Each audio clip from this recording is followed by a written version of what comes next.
Hi friends, அனைவருக்கும் வணக்கம். இது என்னதுன்னு பார்த்தீங்கன்னா சீம்பால். நிறைய பேர் கிராமத்தில் இருக்கிறவங்க நிறைய பேருக்கு தெரியும், சிட்டிக்குள்ளே இருக்கிறவங்களுக்கு தெரியும்.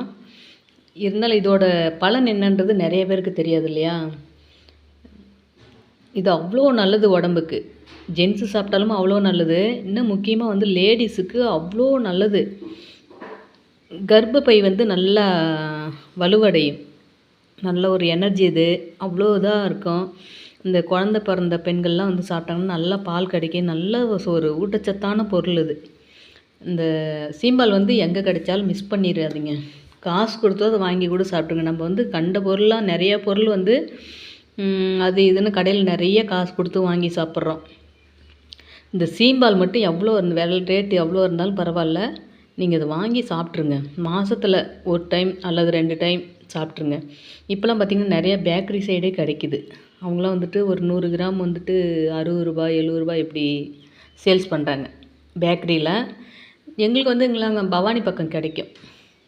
நான் இப்போ ஆத்தூருக்கு புள்ள வீட்டுக்கு வந்திருக்கிறதால அவங்க பங்காளி வீடு மாடு கன்னி போட்டிருக்குது. பங்காளி வீட்டில் நிறைய மாடு இருக்குது. இங்கே அவங்க மாமியார் வீட்லேயும் இருக்குது. கன்று போடுற மாதிரி மாடு. இப்போ இது எங்கள் மாமியார் வீட்டில் இல்லை, அவங்க பெரிய மாமியார் வீட்டில் மாடு கன்று போட்டிருக்குது. அவங்க சீம்பால் காசி அப்படியே காசுன பாலை கொடுத்துருக்காங்க. இதெல்லாம் சின்னன்னு பண்ணிங்கன்னா சின்ன குழந்தைங்களுக்கு கொடுங்க. இந்த ஏஜ் அட்டன் பண்ணாத குழந்தைங்களுக்கு, ஏஜ் அட்டன் பண்ண குழந்தைங்கள்லாம் நிறைய மாதம் ஒரு தடவை 2 தடவை வாங்கி கொடுங்க. அது இதையும் ஐஸ்கிரீமு அது இதுன்னு சிக்கனு அது இதுன்னு வாங்கி கொடுக்குறத நம்ம இந்த சீம்பால் வாங்கி கொடுத்தா அவ்வளோ நல்லது. அவங்களுக்கு அந்த டேஸ்ட் ஒரு பிள்ளைங்க அந்த டேஸ்ட் பிடிக்காமல் வேணான்னு சொல்லுவாங்க. இதுதான் சொல்லாமல் நீங்கள் கொடுத்து பழகிருங்க. அந்த டேஸ்ட்டு பிடிச்சிக்கிட்டாங்கன்னா நல்லா சாப்பிடுவாங்க. நல்ல கர்ப்பப்பைக்கு அவ்வளோ நல்லது இந்த சீம்பால். இன்னும் இதில் நிறைய எனக்கு தெரிஞ்சதை சொல்கிறேன். இதில் இன்னும் வயசானவங்கள்லாம் கேட்டாங்கன்னா அது அவ்வளோ ஒரு இது சொல்லுவாங்க. எனக்கு தெரிஞ்சு நான் கேட்டு சொல்கிறேன் வயசானவங்கக்கிட்ட. இந்த சீம்பால் கொடுத்த வீட்டிலையே போயிட்டு அந்த சீம்பாலால் என்ன பலன் சொல்லி கேட்டுட்டு நான் திரும்ப உங்களுக்கு ஒரு வீடியோ போடுறேன். அவ்வளோ நல்லது. ஆனால் கிராமத்தில் இருக்கிறவங்களுக்கு அது ஈஸியாக கிடைக்கும். 2-3 மாடு வச்சுருப்பாங்க. ஒரு மாடு கன்று போடும். அது ஒரு 4 நாளைக்கு சீம்பாலாகவே கிடச்சிட்ருக்கோம். அடுத்து ஒரு மாடு கன்சீவாக இருக்கும். அது ஒரு 7-8 மாதம் கழிச்சு கன்று போடும். இது கிராம சைடில் அடிக்கடி கிடைக்கும்.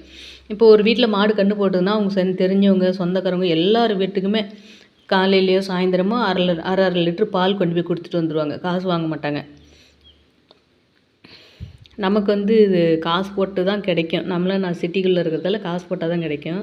இப்போ எனக்கே பார்த்திங்கன்னா பாப்பா வீட்டுக்கு வந்ததால் இந்த சீம்பால் கிடச்சிது.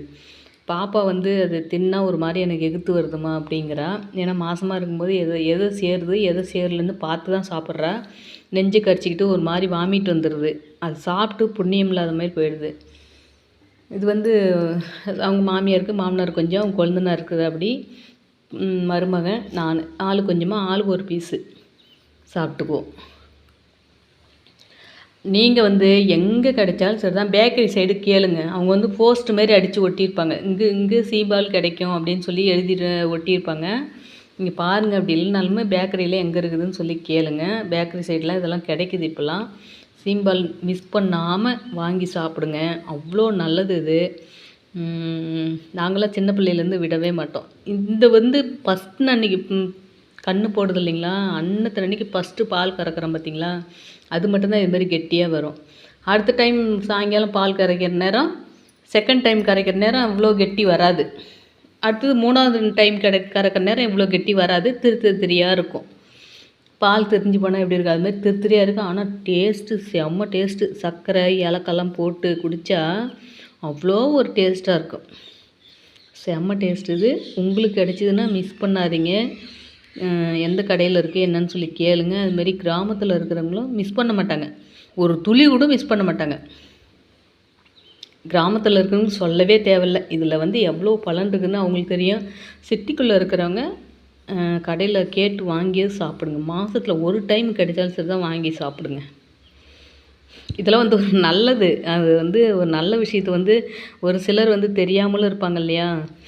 நான்லாம் இப்போ சின்ன பிள்ளையில பார்த்திங்கன்னா இதோட பலன்லாம் எனக்கு என்னன்னே தெரியாது. தெரிஞ்சிருந்தால் எனக்கு இது மாதிரி இருந்தாவே எனக்கு பிடிக்காது, தொடவே மாட்டேன். அப்போ எங்கள் அம்மாலாம் பேசுவாங்க தான், சாப்பிட்றி உடம்புக்கு நல்லது, கர்ப்பப்பைக்கெலாம் நல்லதுன்னு தான் சொல்லுவாங்க. அப்போலாம் நமக்கு என்னன்னே தெரியாது. அந்த திருத்திரியாக பால் மாரி இருக்குது பார்த்தீங்களா, அதை மட்டும்தான் தண்ணி மாதிரி குடிச்சிட்டு அந்த திருத்திரியாக இருக்கிறதுல ஸ்பூனால் அள்ளி சாப்பிடுவோம். ஆனால் இது மாதிரி கெட்டியாக இருந்தால் எனக்கு இப்போ 30 வயசு வரலையும் இதோட பலன் என்னன்னு எனக்கு தெரியாது. அப்புறம் ஒரு இடத்துல பேசும்போது சாப்பிட்லன்னா திட்டுறாங்கல்ல, இது சாப்பிட்டா இப்படி நல்லாயிருக்கும், இந்த இது உடம்புக்கு நல்லது அப்படின்னு பேசுகிறாங்களா, அதை வச்சு தான் எனக்கு நிறைய தெரியும். நானுமே ஒரு 30 வயசு வரலையும் மக்கு புள்ள மாரி தான் வாழ்ந்துட்டேன். எது சாப்பிட்டா உடம்புக்கு நல்லது, நல்லது இல்லை அப்படின்ற மாதிரிலாம் வாழ்ந்துட்டேன். அந்தளவு விவரம் தெரியுதில்ல இல்லையா? பாருங்கள் அழகாக இருக்குல்ல. நீங்களும் வந்துட்டு மிஸ் பண்ணாமல் சாப்பிடுங்க. இதில் ஒரு நல்லது இருக்கிறதால தான் இந்த நல்லது தெரியாமல் ஒரு சிலருக்காவது போய் சேரும்ல. வீடியோ பார்க்குறதுல யாரோ ஒரு சிலர் கூட இந்த இதோட நன்மை பற்றி தெரியாது. அவங்களுக்காவது ஒருத்தருக்காவது போய் சேரணுன்றதுக்காக தான் இந்த வீடியோ. சரிங்களா? ஓகேப்பா, பாய். எங்கே கிடைச்சாலும் வாங்கி சாப்பிட்ருங்க. மிஸ் பண்ணாதீங்க. அருமையான ஒரு சீம்பால். சரிங்களா? சூப்பராக இருக்கும். இப்போலாம் நான்லாம் மிஸ் பண்ணுறதே கிடையாது. இது என்ன பலன் அப்படின்னு சொல்லி அதை பற்றி தெரிஞ்சதுலேருந்து மிஸ் பண்ணுறதே கிடையாது. இப்போ நாங்களாம் பவானி சைடு போனோம்னா பேக்கரியில் இருக்குது. அங்கே பவானிலாம் பேக்கரியில் இருக்குது. வாங்கி சாப்பிட்ருவோம். சரிப்பா, பாய்.